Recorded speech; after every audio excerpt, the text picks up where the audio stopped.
Boa noite, Dom. Eu me chamo Thaís, e por mais que tente não soar dramática, preciso dizer que nunca fui amiga da madrugada. Quando morava com meus pais e 2 irmãs em um sobrado apertado, atravessava a cidade em 2 ônibus velhos que rangiam em cada curva. Chegava à escola com os braços dormentes de tanto me equilibrar. Anos depois, consegui vaga fixa na recepção de uma importadora de peças. Prometi a mim mesma que assim que juntasse uma grana extra do 13º, alugaria algo perto do trabalho. Não importava o tamanho, contanto que eu acordasse com o zumbido do ventilador e não com o freio de ônibus às 4. O kitnet que achei é um cubículo, cama encostada na parede, armário que range, fogão de 2 bocas e uma janela que dá para um corredor onde o ar não circula. Mesmo assim, cada vez que giro a chave, sinto um orgulho bobo. É pouco, mas é meu, repito. No início, a rotina parecia justa. Eu batia ponto às 8, atendia telefone, conferia nota fiscal e no intervalo enrolava um pão francês com queijo na marmita térmica. Só que, nos dias vagos, percebi um silêncio estranho. O celular vibrava pouco. Eram anúncios de delivery ou boleto vencendo. Colegas falavam de shows e viagens, e eu sorria fingindo agenda cheia, mas só pensava no caminho de volta. Às vezes apoiava o queixo nas mãos e murmurava se era isso viver sozinha. Liberdade ou isolamento. Eu me justificava. Fase de adaptação. Vai melhorar depois do 3º boleto. Mas carregava a sensação de estar num degrau que não leva a lugar nenhum. Meu pai dizia que independência custa caro. Minha mãe pedia só que eu comesse direito. Telefonava tarde, perguntava do feijão congelado e do lixo das terças. Eu respondia que sim, mesmo quando o pote mofava na geladeira. Parecia mais fácil bancar a forte, não era infeliz o tempo todo. O cheiro de pão na esquina, a moça da banca que guardava minha revistinha de palavras cruzadas, o porteiro do prédio ao lado que me dava um bombom.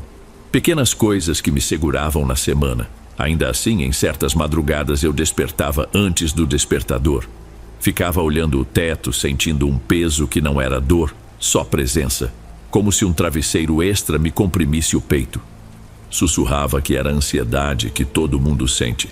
Virava de lado, respirava fundo. Contava até 10, mas o pensamento rodava. Estou indo a algum lugar ou andando em círculos? Então me levantava, passava café no coador de pano, segurava a caneca com as 2 mãos e via o céu clarear pelas frestas da cortina. O vapor subia devagar e eu lembrava da minha avó. Quem acorda cedo vê o dia nascer sem pressa. Não sei se era bênção ou aviso. Ultimamente o sol nasce rápido demais e eu fico para trás. Eu queria acreditar que tudo aquilo faria sentido depois, mas naquele ponto meu maior medo era ficar exatamente onde estava, rodando em círculos sem perceber. O Bruno apareceu quando eu já não dava bola para quem entrava no corredor. Chegou para cobrir férias no almoxarifado e logo cedo perguntou onde carimbavam a guia de saída. Respondi meio automática. Ele sorriu como se aquilo bastasse. No dia seguinte largou 2 copos de café pingado na minha mesa. Disse que errara o pedido e que era para não ter que jogar fora. Ri, corando. Em poucos dias virou rotina. Ele passava, contava do cachorro que acorda antes do galo ou do ônibus quebrado no viaduto, sempre encerrando com frase boba que me fazia esquecer do relógio. Quando percebi, estava revelando que improvisava sofá com um colchão enrolado. Ele simulou indignação, mas ouviu cada detalhe. Passei a esperar o som dos passos dele. Aceitei sair depois do expediente numa cesta. Andamos até o calçadão, dividimos pastel e rimos do vento abafado que promete chuva, mas nunca cumpre. No ponto, segurando guarda-chuvas fechados, ele comentou: "Gosto de conversar contigo, Thaís." Voltei ao kitnet repetindo a frase, rindo sozinha. Durante algumas semanas vivi esse brilho. Mensagens de bom dia, suco de maracujá, companhia até metade da rua. Nada luxuoso. Bastava estar ali para quebrar o silêncio que pesava. Então tudo afrouxou. Primeiro atrasos nas respostas, depois sumiços no intervalo. Ele nem passava na recepção. Quando puxava assunto, os olhos dele escapavam como quem procura saída de emergência. Eu repetia para mim mesma que ele só estava atolado, mas meu estômago adivinhava o contrário. Uma noite perguntei se me esperaria, já era tarde. Veio visto e nada. Voltei abraçando a bolsa. No corredor pensei ter ouvido passos logo atrás. Girei, vazio. Dormi mal. Acordei ensopada de suor. No celular, nenhuma notificação. O padrão se firmou. Distância dele, autoculpa minha. Colegas diziam que ele andava estranho. Às vezes chorava no chuveiro, às vezes segurava tudo até sentir os olhos queimar no ônibus. Vergonha me calou. Temi ouvir o óbvio. Me apeguei rápido. Fui guardando tudo, sem espaço para mais nada. Numa madrugada, sentei com o celular e digitei: por que alguém some do nada? Caí em vídeos de tarô, simpatias, promessas de traz de volta em 7 dias. Fechei a aba, mas voltei minutos depois. Entre links apareceu o site de Walter, terapeuta energético. Comentários falavam em leveza, em fechar ciclo tóxico. Copiei o número, deletei, salvei de novo. O cursor piscava, digitei: boa noite, preciso de orientação, mas não enviei. Fiquei encarando as palavras como quem encara um penhasco. Apaguei, respirei, contei as telhas do prédio vizinho e, num impulso, apertei enviar. Assim que a mensagem foi, meu coração acelerou. Pensei em apagar tudo, bloquear o contato, desinstalar o aplicativo, qualquer coisa que evitasse a resposta. Só que ele apareceu em azul segundos depois, como se estivesse do outro lado da tela aguardando alguém tropeçar na própria carência. Senti alívio e medo na mesma proporção, como quem abre a porta e descobre um quarto sem luz nem chão visível. Marquei a consulta para a quarta-feira seguinte. Saí do trabalho ainda com crachá no bolso e me deixei guiar pelo GPS até um bairro de ruas estreitas, cheio de quitandas fechando as portas metálicas. O ônibus balançava tanto que eu lia as mensagens 2 vezes. Walter respondia sempre com pontuação perfeita, como se tivesse todo o tempo do mundo. Desci diante de uma casa geminada, fachada creme, portão de lambris brancos recém-pintados. Uma planta de guiné empurrava folhas por entre as grades. Toquei a campainha. O trinco fez um estalo seco e Walter apareceu sorrindo, camisa de manga curta e um colar simples de madeira. Thaís? Fica à vontade. Por dentro, a casa parecia mais comprida que por fora. Piso de cerâmica fosca, corredor iluminado por lâmpadas amarelas. O cheiro mesclava incenso barato e café requentado. Ele me entregou uma caneca morna. Mate com hortelã, ajuda a acalmar, disse, mexendo o líquido com uma colherinha. Eu bebi por educação, tentando esconder o tremor nos dedos. Ele apontou para uma sala ao lado. O ambiente era quase vazio. Tapete grosso, algumas almofadas, uma mesa baixa coberta por toalha bordô. Em cima, um baralho gasto e um ovo marrom apoiado num pires. Sentei-me de pernas cruzadas. Walter apagou a luz principal. Só um abajur de canto restou, lançando sombra suave nas paredes. Não preciso que me conte nada, o campo fala primeiro, comentou, embaralhando as cartas num ritmo tão calmo que cada virada de papel parecia um relógio lento. Ele abriu 3 cartas, estudou as imagens e, quando ergueu os olhos, segurou minha mão sem pedir licença. Seus dedos eram frios e surpreendentemente firmes. Alguém saiu da sua vida levando pedaços de você. A dor virou rachadura. Se não fechar logo, tudo entra. Engoli seco. Pensei em Bruno, mas fingi neutralidade. Walter pressionou o polegar no centro da minha palma como quem testa massa de pão. Você carrega algo diferente, não é defeito, é ponto de luz, só precisa limpar o entorno. Senti vontade de rir e de chorar ao mesmo tempo. Ele colocou minha mão sobre o ovo no pires, depois pegou um ramo de arruda e começou a passá-lo dos ombros até os tornozelos, cantando palavras que eu não entendia, baixinho, quase sopro. O aroma verde se misturou ao incenso. O ar ficou pesado como sala trancada em verão úmido. Nos primeiros minutos tentei entender o que eu sentia. Formigamento na nuca, leve tontura, um zumbido atrás dos ouvidos. Depois abandonei a contagem. Cada respiração parecia custar dobrado. As bordas do tapete ficaram borradas como se a água tomasse conta da visão. Walter pediu que eu deitasse. O tecido áspero arranhou meus braços quando me estendi. Ele colocou o ramo sobre meu peito, encostou o ovo na minha testa e tocou um pequeno sino de bronze. O som vibrou dentro do crânio, ampliado, grave, embora o objeto parecesse minúsculo. Perdi noção de tempo. Tenho memória de tentar falar algo, talvez Está tudo bem? Mas as palavras não saíram. Apaguei. Acordei com o barulho distante de um motor lá fora. Estava num sofá que não lembrava ter visto. A luminária indicava quase 11 da noite. Walter, sentado no chão, movia pequenas pedras sobre um espelho. Foi intenso, mas necessário, disse sem olhar para mim. Nem todo mundo aguenta na primeira vez. Tentei levantar. As pernas pareciam preenchidas com areia úmida. Ele ofereceu mais mate, afirmando que o corpo gasta energia para expulsar impurezas.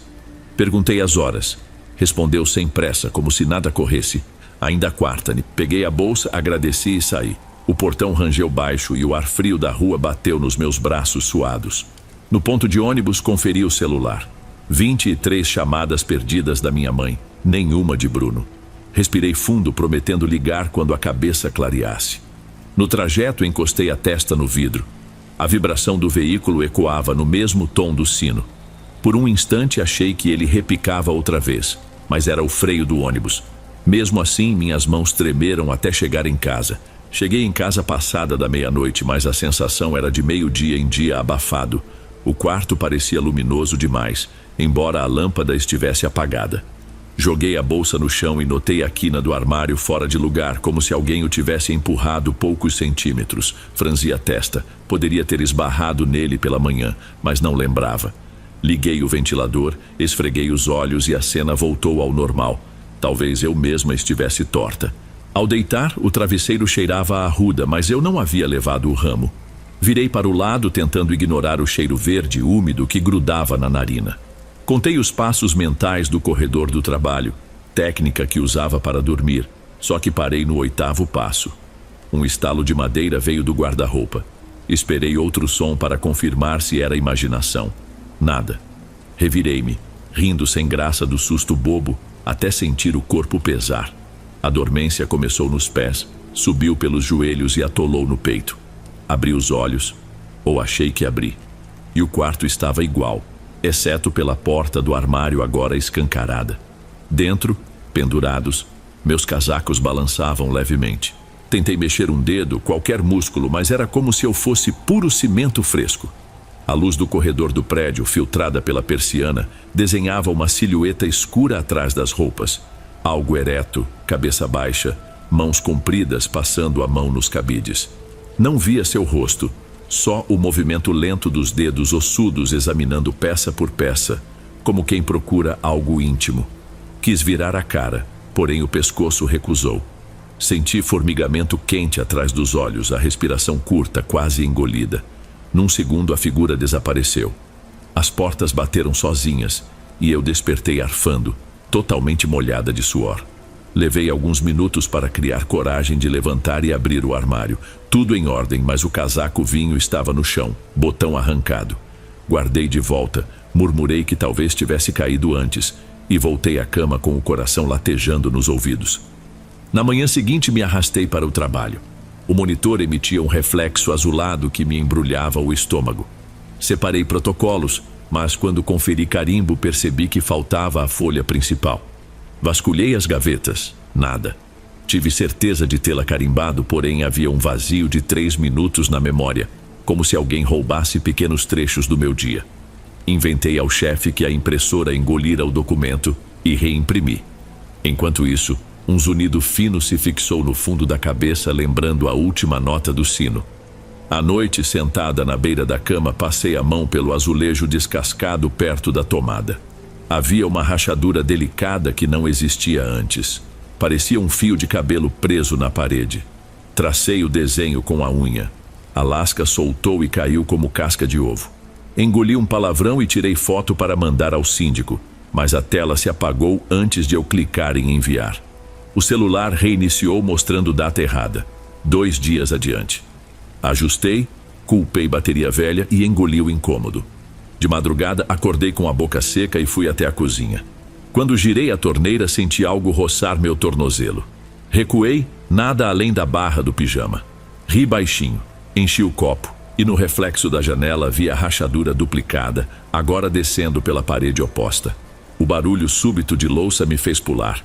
As 2 xícaras de café racharam dentro do escorredor, linhas finas cruzando a porcelana. Lembrei que Walter falara sobre impurezas quebrando onde a energia bate primeiro. Estremeci. Voltei para a cama abraçando o travesseiro e sem querer abri o chat com ele. O ícone estava verde, online. Meu dedo pairou sobre o teclado. Ainda me sinto estranha, é normal? Digitei, mas não enviei. Fiquei encarando as palavras até elas parecerem estrangeiras. Excluí a mensagem, bloqueei o contato, desbloqueei de novo. A indecisão doía mais que a insônia. Acabei dormindo com a tela acesa, enquanto a vibração do ventilador mascarava qualquer som externo. 2 dias depois cheguei atrasada ao trabalho. O relógio da recepção mostrava 9 horas, mas eu jurava ter saído de casa às 7. A supervisora perguntou se eu estava bem. Respondi que sim, era o ônibus. Quando toquei no bolso atrás da carteira de ônibus, encontrei o ticket com horário de validação às 8h40. Eu não tinha memórias da última hora e meia. Era um buraco negro. Voltei a pensar em Walter, na voz grave dizendo que eu abria portas sem perceber. Por que eu o ouvia ecoar mesmo bloqueado? Naquela noite, sentada no chão do banheiro, único lugar fresco no kitnet, notei que a rachadura principal se bifurcava até a base. Tocava o azulejo, sentia leve vibração, quase um pulso. Me ouvi dizendo em voz alta: "Isso é só dilatação do prédio, Thaís." Mesmo explicando, não consegui me enganar. Abri o app de mensagens e, com o polegar trêmulo, digitei para Walter: "Acho que preciso daquela limpeza mais profunda." Enviei. A resposta veio antes de eu decidir se me arrependia. Sábado, 21h. Traga uma peça de roupa que goste muito. Confie no processo. Ele encerrou com um emoji sereno, como se fosse passeio no parque. Li e reli, coração batendo no ritmo do ventilador. Tentei cancelar, mas a notificação já marcava visualizada. Fechei o celular, apaguei a luz e me encolhi, jurando a mim mesma que se algo soasse estranho, eu fugiria dali. No entanto, enquanto repetia essa promessa, notei pela fresta da porta a rachadura ganhando 1 centímetro silencioso. Dentro dela, por um instante, pareceu haver uma escuridão que não pertencia à parede, mas a um outro lugar. Sábado chegou abafado, nuvens presas no céu sem coragem de chover. Passei o dia limpando o mesmo azulejo, ansiosa. Walter marcara às 9h. Pediu que eu levasse uma peça querida. Escolhi uma blusa azul marinho, dobrei numa sacola plástica e fiquei ensaiando desculpas caso quisesse desistir. Saí do prédio às 8h30. O ônibus veio lento. Contei rachaduras no piso para não pensar. A casa parecia igual, mas a lâmpada externa tremia num tom amarelado que lembrava gripe. A planta de Guiné murchara. Toquei a campainha. O trinco destravou sem som. Entrei. Dentro, o corredor cheirava a incenso azedo. Walter apareceu segurando castiçal com 4 velas. Não cumprimentou. Apenas estendeu a mão pela sacola. Ergueu a blusa contra a chama, sorriu satisfeito e depositou-a numa mesa estreita no centro da sala, agora sem tapete. Ao redor, as pétalas secas quebravam quando eu pisava. "Deite e solte o corpo", ordenou.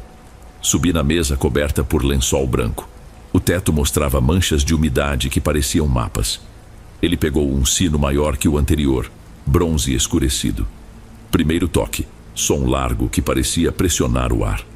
Tentei mover a cabeça, mas não conseguia mover nenhum músculo. Segundo toque, um arrepio elétrico no corpo todo. O pano bordô que cobria um espelho ao lado vibrou. O quarto escureceu nos cantos. Walter murmurava palavras que não reconheci. Senti arranhão frio na coxa, porém ninguém estava perto.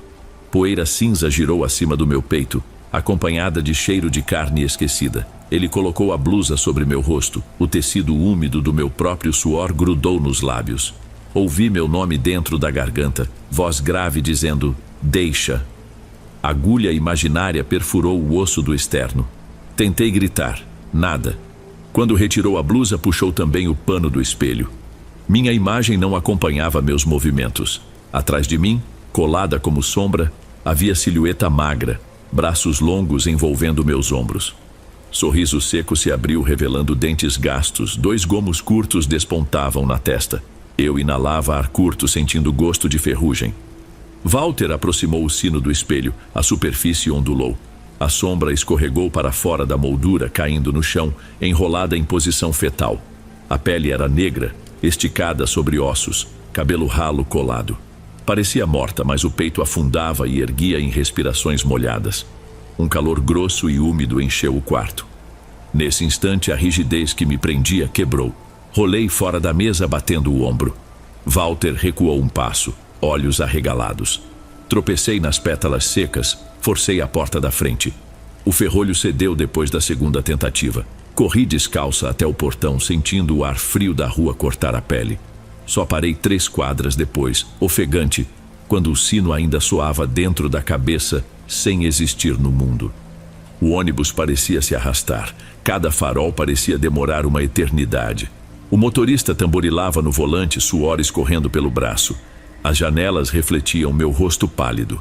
O trajeto que costumo fazer em 20 minutos levou quase 40. Senti que, de algum modo, aquele atraso fazia parte do ritual, preparando algo que eu ainda não entendia.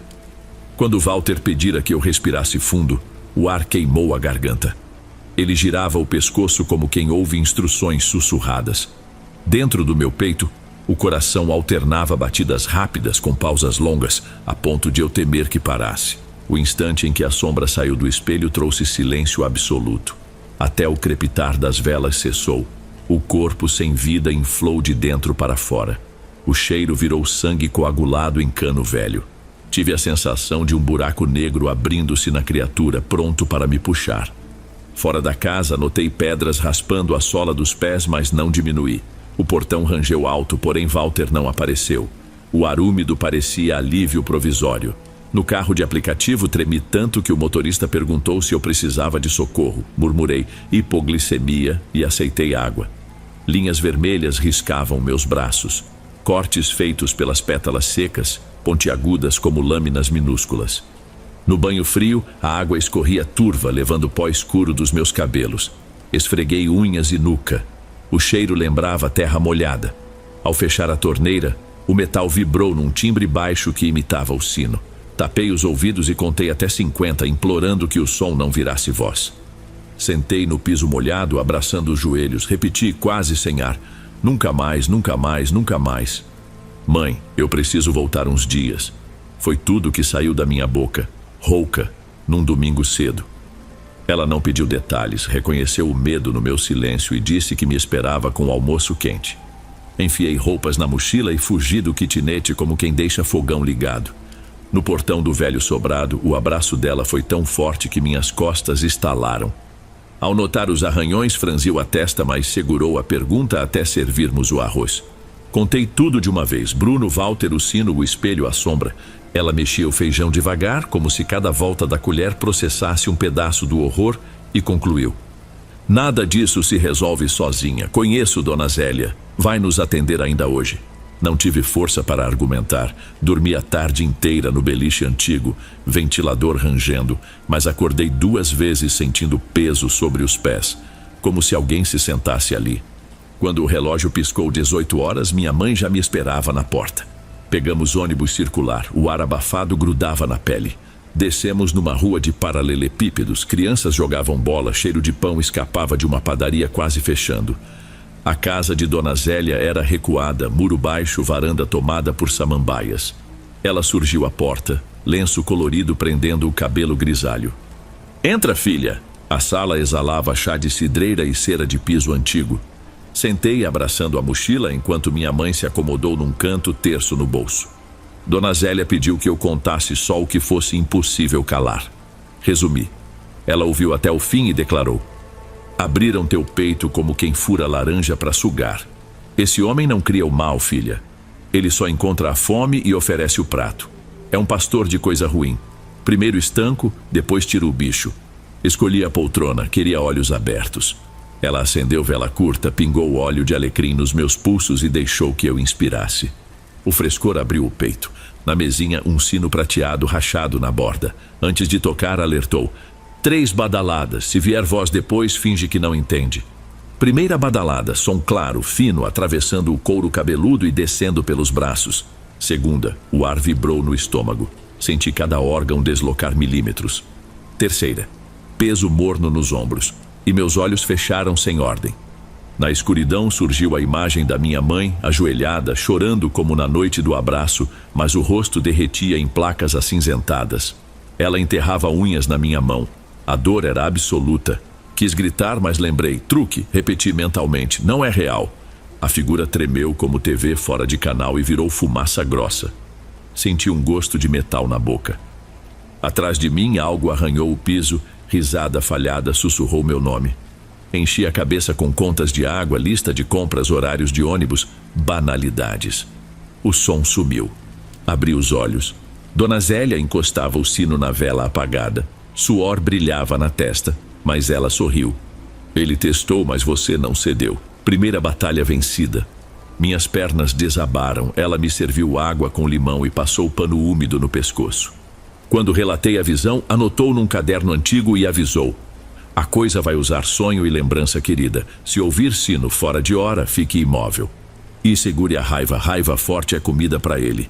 Na saída, compramos sal grosso e arruda numa mercearia, abaixando as portas. Segurei a sacola como medalha. No ônibus, vento morno bateu no rosto. Minha mãe apertou meu braço. Sinal silencioso de que o caminho seria longo, mas não solitário. Dormindo no quarto de infância, luz de corredor acesa, a coisa não apareceu. Mas despertei com marcas finas nos tornozelos, como fitas que apertam até quase cortar. Passei pomada, respirei fundo e repeti. Ele morde, mas não devora quem não se entrega. Segunda-feira voltei à recepção como quem pisa em ovos, cada passo calculado para não escorregar na ansiedade. Levei um galinho de arruda dentro da bolsa. Dona Zélia disse que ajuda a confundir o faro da coisa. Coloquei o ramo num copo descartável ao lado do monitor, fingindo que era frescura de aromaterapia. Ninguém comentou o cheiro, só o segurança levantou a sobrancelha, mas logo desviou. Abri o sistema, conferi protocolos e repassei recados automáticos. Quanto mais simples o serviço, mais eu me obrigava ao cuidado. Respiração completa, ombros abaixados, pensamentos ancorados no aqui e agora. Queria provar a mim mesma que ainda pertencia ao lugar onde o crachá pisca verde. Perto das 9, o andar parecia igreja vazia. Os analistas tinham reunião fora, o estoque aguardava caminhão de peças, e o ar-condicionado soprava um vento constante que me fazia lembrar gripe de mudança de estação. Foi nesse silêncio todo que o som começou. Primeiro, apenas um vácuo sutil, como se alguém removesse o ruído de fundo do mundo. Depois, vibração metálica breve, distante, talvez no corredor de acesso, onde a luz de emergência pisca. Fechei o e-mail no meio da frase. As palmas das mãos suaram. A voz de Dona Zélia martelou. Se ouvir o sino, não mexa um dedo. Empurrei a cadeira para trás, mas não me levantei. Deixei as mãos no colo, firmes. Olhei o reflexo escuro na tela em branco. Além da minha silhueta, nada. O som repetiu, agora mais claro, quase redondo, reverberando na parte interna do crânio. Se fechasse os olhos, veria o corredor se alongando como funil. Mantive-os abertos. O ramo de arruda tremeu sem vento. Senti cheiro de ferro quente. Por segundos, não sei quantos, minha cabeça dividiu-se. Metade implorava fuga, metade lembrava das fitas nos tornozelos e decidiu não alimentar o bicho. O sino avançou um tom, vibração que parecia deslocar o ar. Foi então que vi alguma coisa de rabo de olho. Sombra passando além da porta de vidro, esticada, sem volume. Respirei tão fundo que o peito doeu. Uma voz grave, idêntica à do espelho, sussurrou meu nome, como se estivesse dentro do ar-condicionado. O som de metal cessou de repente, substituído por estalo seco na luminária. A luz sobre minha mesa piscou. Mantive-me sentada, mãos imóveis. Contei mentalmente as respirações. 1, 2, 7.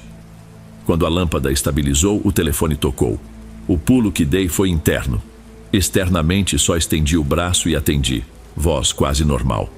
Recepção, bom dia, falei sentindo a língua pastosa. Era o motoboy pedindo confirmação de endereço. Enquanto falava, os joelhos tremiam, mas o sino não voltou. Anotei o protocolo, agradeci, desliguei e percebi que o ramo de arruda ficara cinza, desidratado em minutos. Levantei para buscar água. O corredor parecia curto outra vez, mas a cada passo surgia a dúvida. Será que só eu ouvi? A copa exalava café requentado. Abri a torneira e bebi direto, tentando limpar o paladar metálico. No reflexo da porta de inox, vi um ponto roxo na junção do pescoço com o ombro. Toquei. Não era grande, mas tinha um tom violáceo, quase negro no centro, como se um dedo tivesse pressionado a pele por horas. Voltei à mesa e digitei mensagem curta para minha mãe. Tudo calmo. Mais tarde te ligo. Não queria preocupá-la nem assustar a mim recordando detalhes. Rasguei uma nota adesiva e escrevi ler lista da feira e colei na borda do monitor. Pequeno lembrete de vida normal. O resto da manhã se arrastou, mas sem novos sinais. Ainda assim, evitei olhar o relógio grande na parede. O pêndulo cromado lembrava demais o movimento lento do sino. Às 17 em ponto, desliguei o computador, joguei o ramo murcho no lixo reciclável e saí sem conversar com ninguém. Na rua, o barulho de buzinas me pareceu música. Entrei no ônibus cheio e agradeci mentalmente pelos cotovelos alheios me prensando. Prova de mundo sólido. Com a testa no vidro, pensei na sombra que, de algum modo, atravessara paredes até me encontrar. E apesar do pavor, uma pontinha de triunfo acendeu. Ela esperava a reação. Não ganhou. Ao chegar ao sobrado, minha mãe folheava caderno de receitas, fingindo que não estava apreensiva. Abracei-a pelo ombro, servi 2 copos de suco e confessei, meio rindo, meio chorando.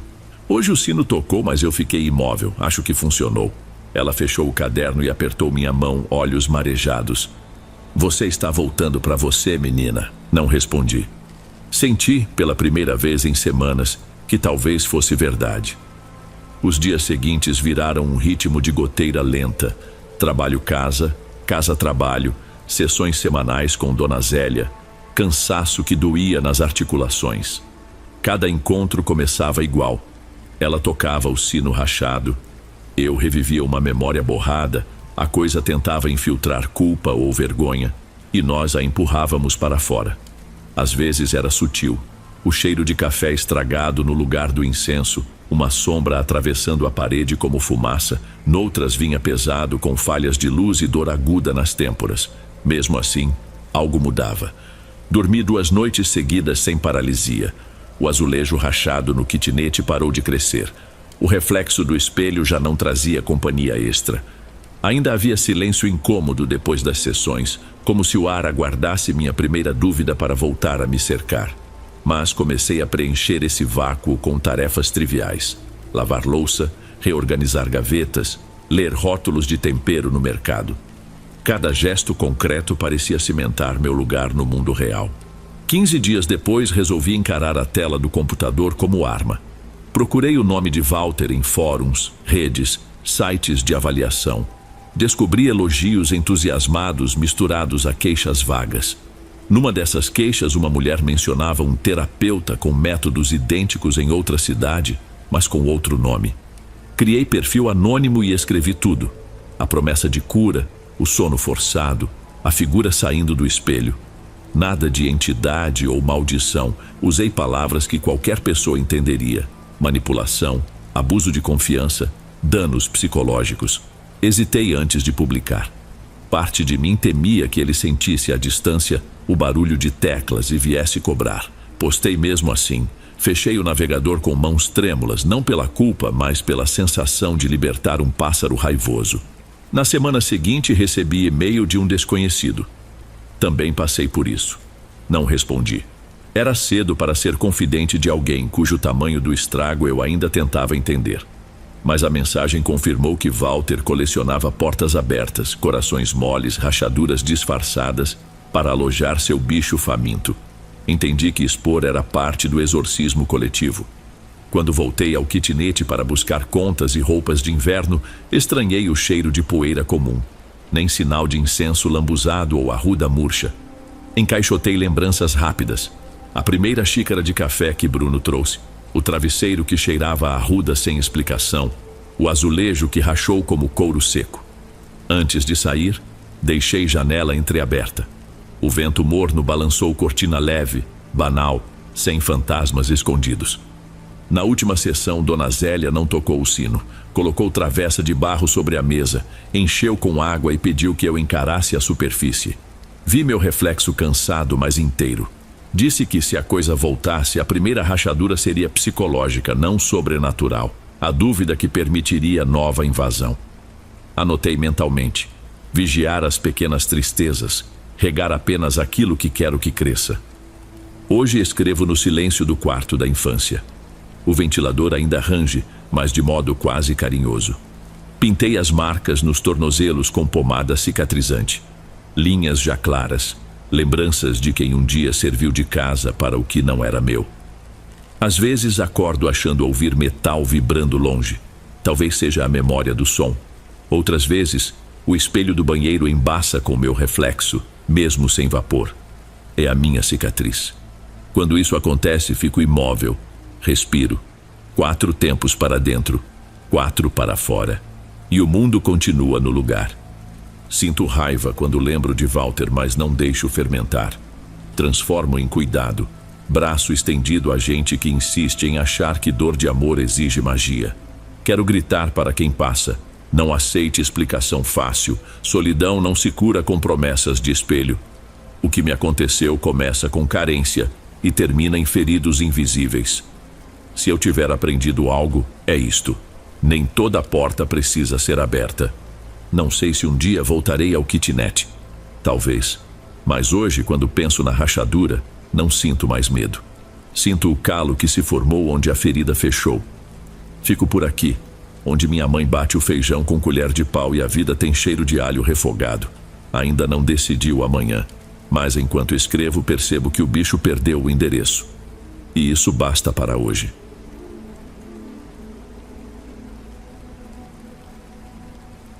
Antes de irmos para o último relato, se ainda estiver por aqui, comente o horário que está assistindo. Gosto de saber quem assiste os relatos até o final. Bem, vamos continuar.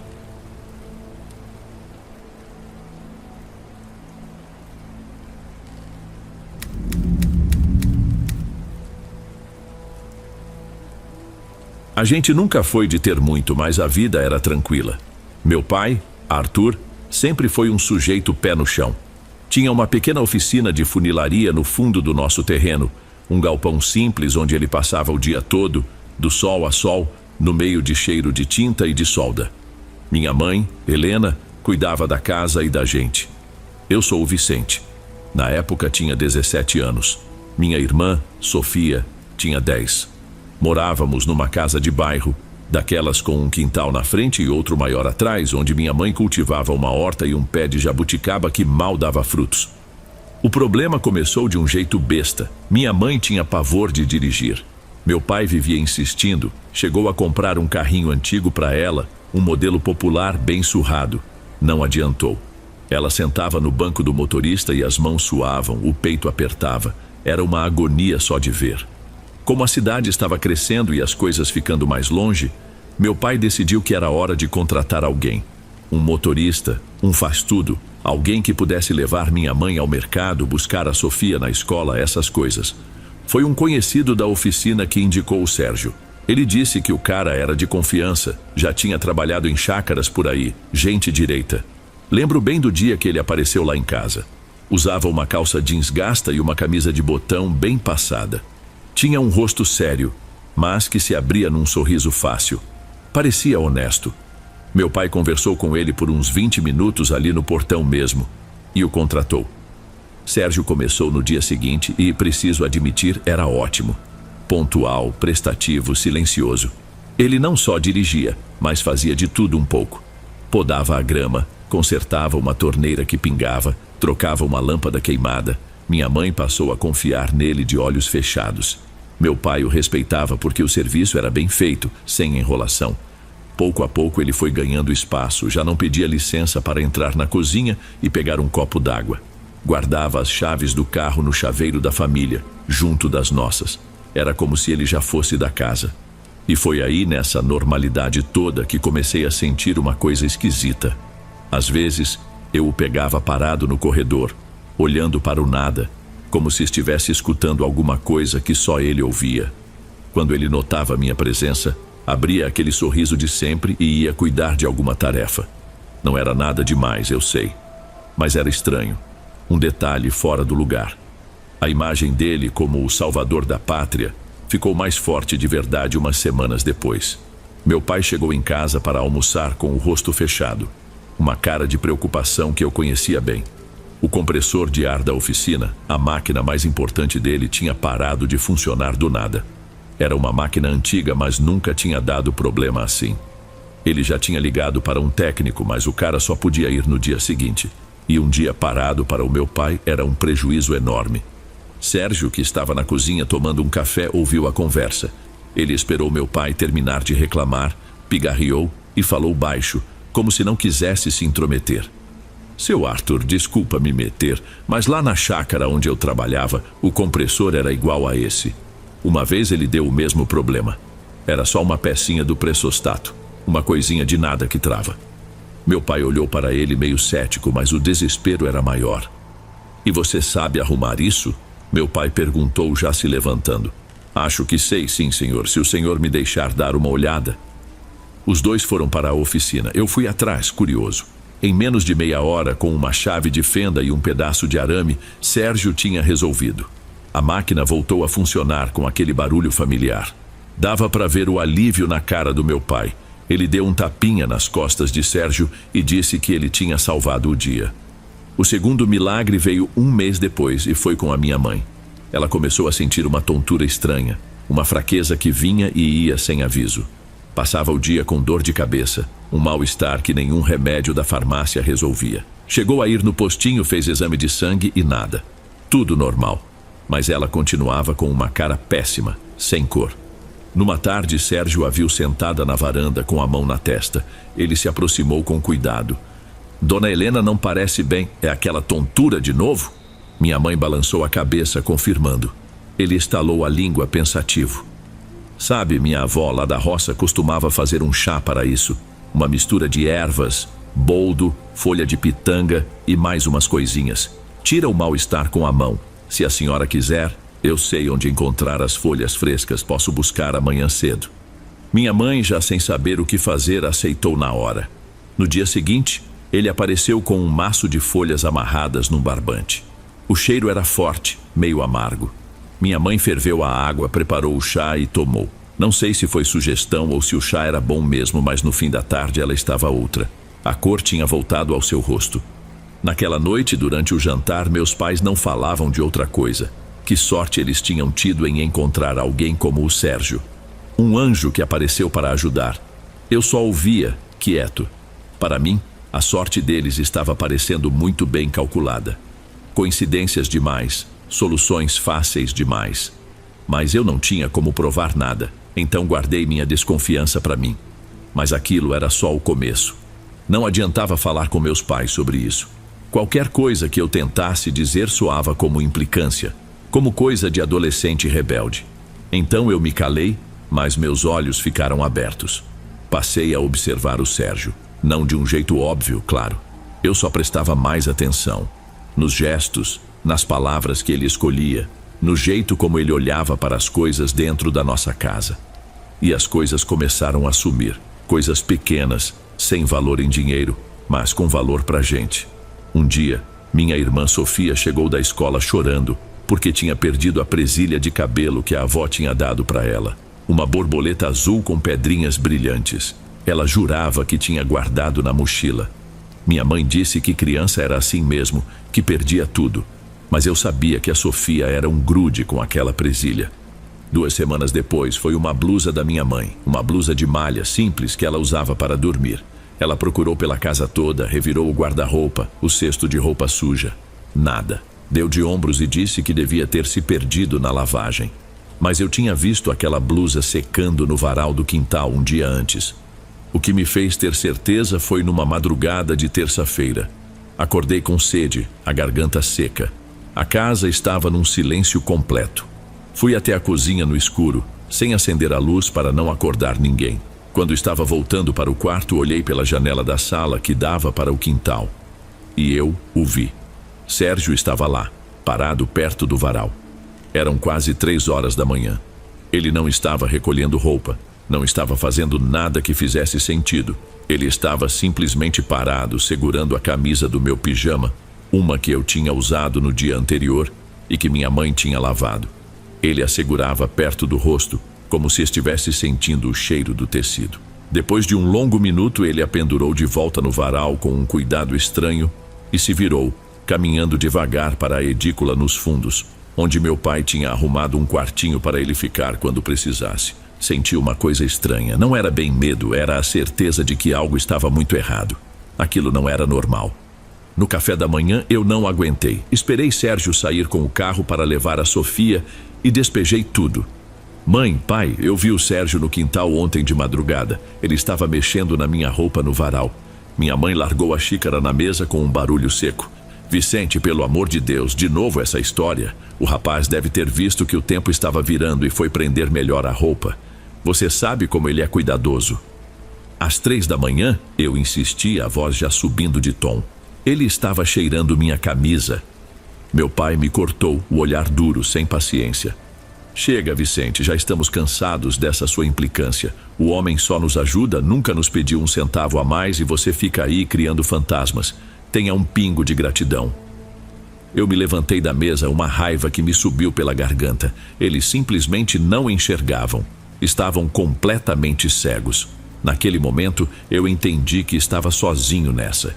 E que se eu não fizesse alguma coisa, ninguém mais faria. A primeira pessoa que me veio à cabeça foi minha tia Inês, irmã da minha mãe.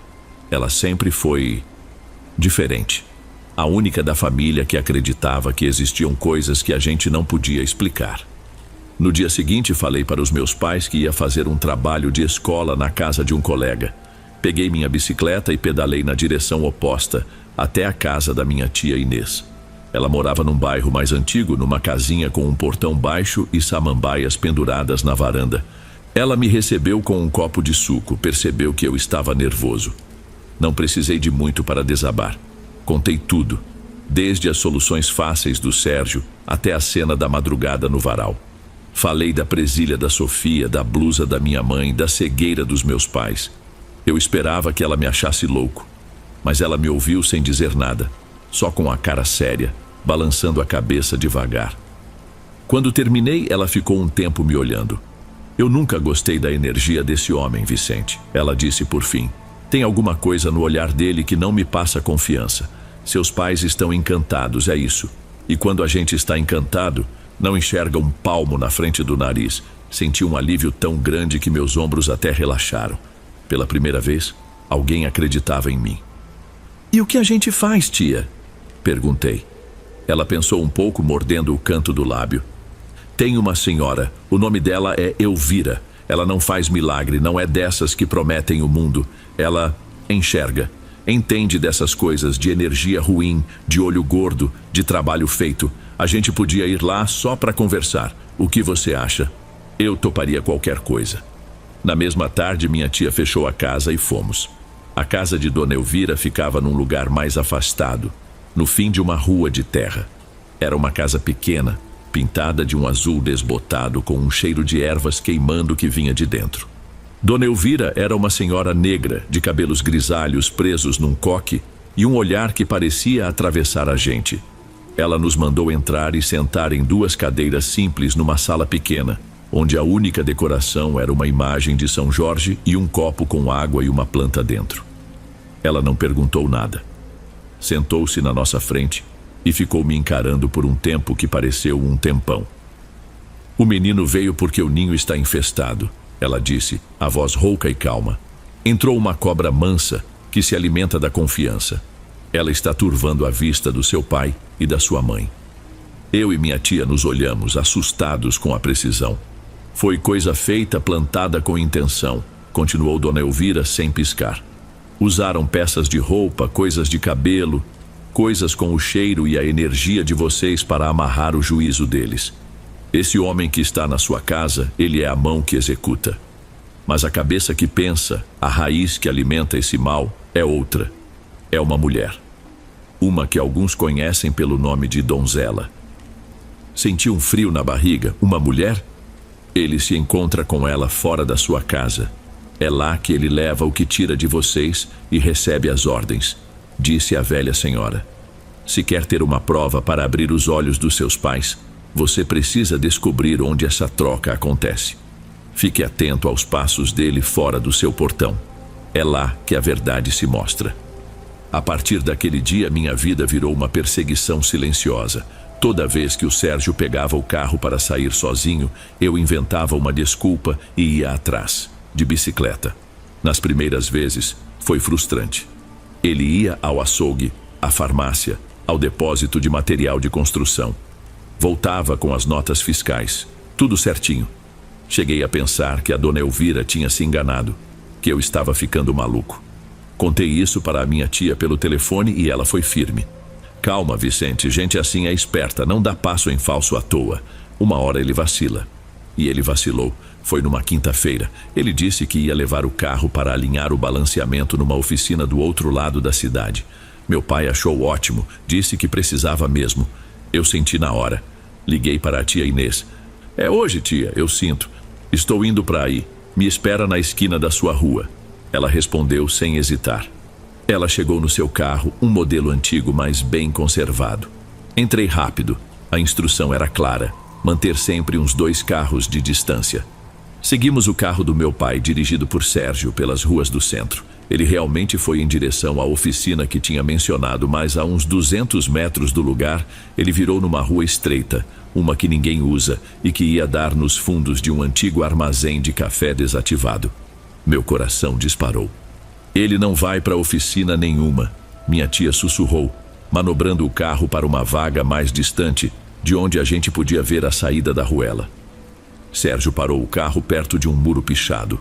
Uma mulher apareceu saindo de trás de uma pilha de entulho. Não era velha, nem tinha uma aparência assustadora. Pelo contrário, era uma mulher comum, talvez com uns 40 e poucos anos, de cabelos pintados de um preto azulado e um rosto sem expressão nenhuma.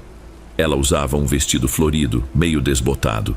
Ela parecer tão normal era o que dava mais medo. Ele desceu do carro, não falaram muito. Ele tirou algo do banco do carona e entregou para ela. Era um objeto pequeno, retangular. Mesmo de longe, eu gelei. Eu reconheci a capa rosa-choque, cheia de adesivos de estrelinhas que a Sofia tinha colado. Era o caderno de caligrafia dela.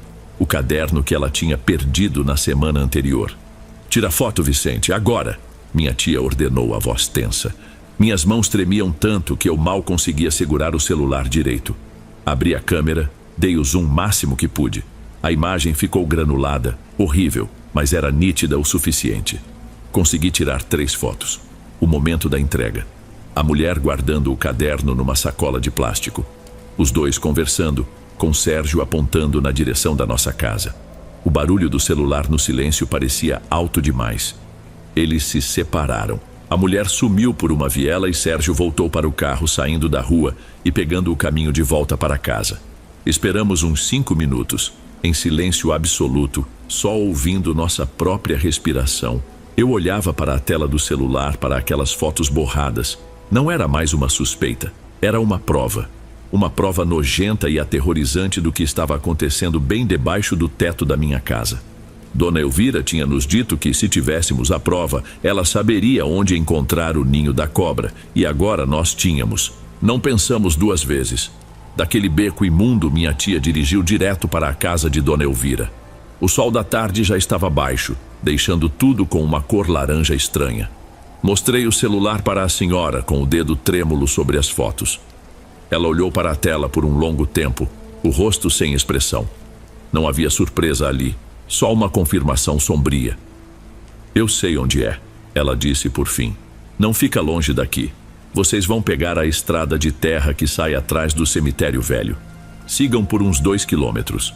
Vão ver um córrego de água escura quase parada. Do outro lado da ponte de madeira tem uma casa pequena, de bloco sem reboco, com um portão de arame farpado. A grama está alta, quase cobrindo a entrada. É lá. Ela nos entregou um saquinho de pano com algo dentro. Sal grosso e um dente de alho. Deixem no bolso, não toquem em nada com as mãos. Não comam e não bebam nada por perto. Entrem, vejam o que precisam ver e saiam. O mal de um lugar desses gruda na pele. Agradecemos e saímos. O caminho era exatamente como ela descreveu. A estradinha de terra era esburacada. O carro da minha tia balançava tanto que eu precisava me segurar. O cheiro de mato úmido e mofo entrava pelas janelas. Encontramos a ponte, o córrego fétido e logo depois a casa. Era um lugar esquecido, com uma energia pesada, opressiva. Parecia que o ar era mais denso ali. O portão estava amarrado com um pedaço de arame enferrujado. Minha tia desfez o nó com cuidado e entramos. A porta da frente estava trancada, mas a dos fundos, na cozinha, estava apenas encostada. Um empurrão foi o suficiente. O cheiro lá dentro era sufocante. Uma mistura de umidade, poeira velha e cera de vela rançosa. A cozinha era imunda, com louça suja e restos de comida na pia. A sala tinha só um sofá rasgado e uma mesinha. Foi no único quarto da casa que encontramos o que procurávamos. Não era um cômodo de dormir, era um tipo de altar doentio. Numa mesa no canto, coberta com um pano preto manchado, estava o altar. E no centro dele, o foco de tudo, minha família. Havia uma foto dos meus pais do dia do casamento deles, mas o rosto da minha mãe estava riscado com algo vermelho. Ao lado, a presilha de borboleta da Sofia estava espetada numa vela preta, derretida pela metade. Vi um pedaço da blusa da minha mãe e a minha própria camisa do pijama, dobradas de um jeito estranho.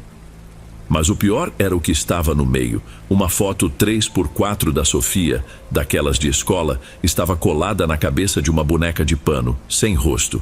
Em volta do pescoço da boneca, um fio de cabelo comprido, que só podia ser dela, estava amarrado com força. E aberto na frente de tudo, o caderno de caligrafia.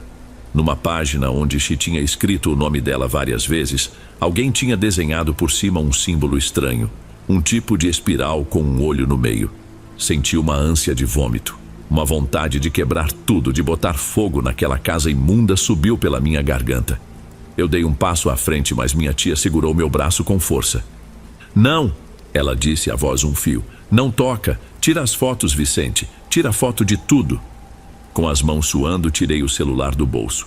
Fotografei cada detalhe nojento daquela mesa. O rosto riscado da minha mãe, a boneca com a foto da minha irmã, o caderno. Cada foto era uma facada. Saímos dali quase correndo. Entramos no carro e minha tia acelerou pela estrada de terra, levantando uma nuvem de poeira. Só quando chegamos no asfalto foi que ela parou no acostamento. Nenhum de nós conseguia falar. A gente só ficava olhando para a estrada com aquelas imagens na cabeça. Agora não tinha mais como duvidar. A gente tinha o veneno e a prova. Chegamos em casa e meus pais estavam na sala vendo televisão. O som da novela preenchia o ambiente com uma normalidade que parecia errada. Minha tia pediu que desligassem a TV. A seriedade na voz dela foi o suficiente para o meu pai obedecer sem questionar. Sentamos todos no sofá. O silêncio era pesado. Helena, Arthur. Minha tia começou com a voz calma, mas firme. O que o Vicente vem falando não é implicância. A gente descobriu uma coisa muito séria. Eu passei o celular para a mão da minha mãe. A primeira foto que apareceu foi a do altar, a visão geral. Ela franziu a testa sem entender. O que é isso? Macumba? Meu pai resmungou com desdém. Passei para a foto seguinte. Um close na presilha da Sofia espetada na vela. Minha mãe levou a mão à boca. Depois, a foto dos meus pais, com o rosto dela riscado. O queixo do meu pai tremeu. Por último, a imagem que selou tudo. A boneca de pano, com a foto 3x4 da Sofia no lugar do rosto. Minha mãe soltou um soluço baixo, um som rasgado de pura dor. Ela largou o celular no sofá como se queimasse. Foi ali que o encanto quebrou. O rosto dela se desfez em lágrimas silenciosas. Meu pai pegou o aparelho. Ele olhou cada foto uma por uma. O rosto dele ficou duro, sem nenhuma expressão. Vi o homem prático que só acreditava no que podia tocar e consertar. Ser forçado a encarar algo que não tinha ferramenta no mundo que pudesse arrumar. Ele não disse nada, apenas se levantou e ficou parado no meio da sala esperando. Meia hora depois, ouvimos o barulho do carro parando em frente. Sérgio entrou pela porta da cozinha, assobiando baixo como sempre fazia. Seu Arthur, tudo certo com o Alim? Ele parou de falar ao ver nossos rostos. Meu pai caminhou até ele e virou a tela do celular na sua direção. Explica isso, meu pai ordenou, a voz baixa e perigosa. Sérgio olhou para as fotos. O sorriso amigável, a expressão prestativa, tudo desapareceu. O rosto dele ficou liso, vazio. Não havia surpresa, nem medo. Havia apenas nada. Um vácuo. Ele nos olhou, um por um, e seu olhar parou em mim por um segundo a mais. Um canto de sua boca se ergueu num esboço de sorriso, algo que era pura zombaria. Vocês são uns tolos, ele disse com a voz completamente diferente, sem emoção. Dito isso, ele se virou e saiu da nossa casa. A gente nunca mais o viu. Sem gritos, sem confissão, sem briga. Ele simplesmente sumiu, deixando um silêncio horrível para trás. Naquela mesma noite, minha tia trouxe Dona Elvira. A senhora andou por cada cômodo da casa com um turíbulo, soltando uma fumaça densa e cheirosa de ervas que ardia nos olhos. Ela rezou em voz baixa palavras que eu não entendia, jogou um líquido com sal grosso nos cantos das paredes. O ambiente pareceu ficar mais leve, mas a mancha continuava na nossa memória. 2 dias depois, meu pai reuniu a família na mesa da cozinha.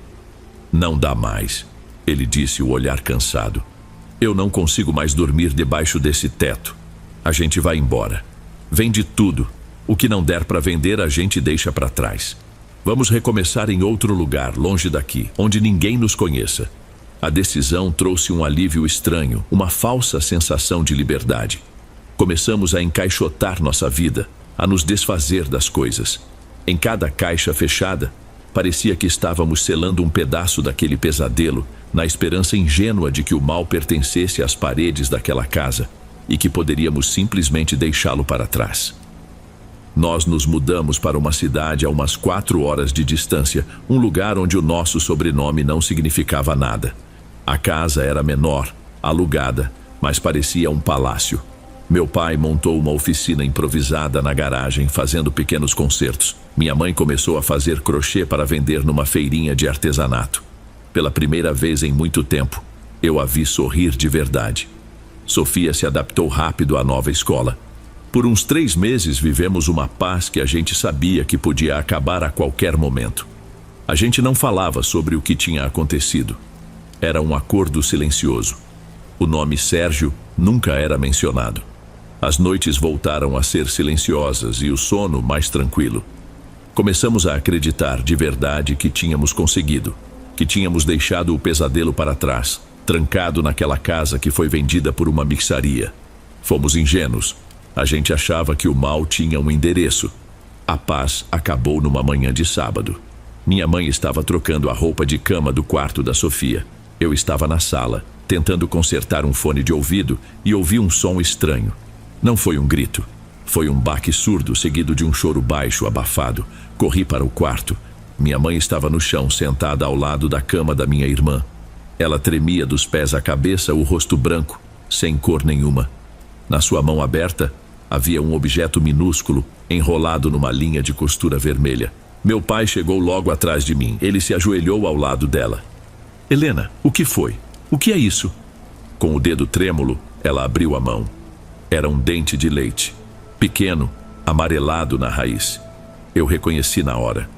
Era o primeiro dente que a Sofia tinha perdido, quando tinha 6 anos. Minha mãe o guardara numa caixinha de veludo, uma lembrança boba. A caixinha tinha sumido durante a mudança. Pensamos que tínhamos perdido no meio de tantas caixas. Mas ele não estava perdido. Ele estava ali, solto, debaixo do travesseiro da minha irmã, na nossa nova casa, na nossa nova vida. Naquele momento, todo o alívio, toda a esperança que a gente construiu, desabou. O ar ficou pesado de novo. Entendemos que nunca foi sobre a casa, nunca foi sobre o dinheiro, nunca foi nem sobre o Sérgio. Ele era só o peão. O alvo sempre foi ela, minha irmã. A gente não estava fugindo de uma assombração. Estávamos sendo vigiados, caçados. Hoje a gente vive um dia de cada vez. Não há mais para onde correr. Minha tia liga toda semana e às vezes fala com Dona Elvira, que nos manda instruções pelo telefone. Acender uma vela, fazer uma oração, colocar um copo com água e sal atrás da porta. São pequenos rituais que nos dão a sensação de que estamos lutando, mas no fundo, sabemos a verdade. Nós não fomos apenas roubados ou assombrados, fomos marcados. E a mulher de rosto vazio, a donzela, está em algum lugar por aí, esperando. A gente não sabe o que ela quer com a Sofia.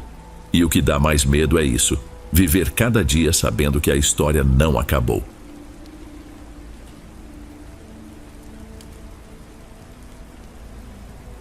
Ei pessoal, obrigado por ouvirem.